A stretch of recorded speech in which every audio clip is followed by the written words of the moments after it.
balita na aresto na po ang driver at dalawang pahinante ng truck na tumakas matapos makasagasa at makapatay ng isang nurse sa Valenzuela. Dahil po yan sa tulong ng isang impormante na napanood ang ulat sa GMA News. Saksi si Emil Sumangil.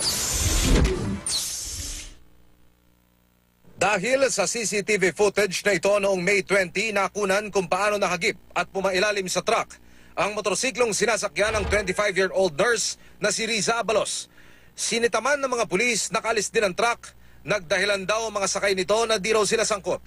Unang napanood kagabi dito sa GMA News ang video.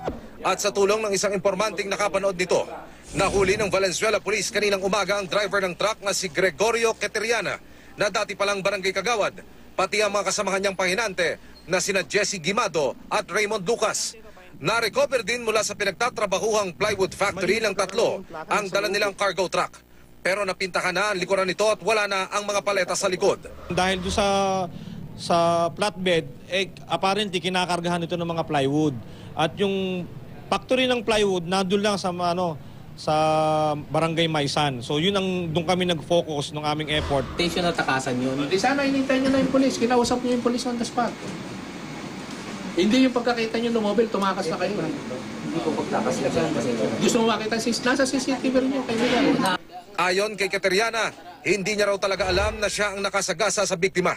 Hindi raw niya naramdamang umangat ang gulong ng truck niya. Sa totoo lang po, nung napanood ko nga na kanina, hindi ko po akalain na ako ang talagang naka-aksidente, na hindi ko sinasadya. Akala po namin talaga, nahulog namin kalso, mga kahoy. Kasi hindi po namin talaga naramdaman na ano. Ang naramdaman ko lang po, may parang bumangga po sa gilid namin.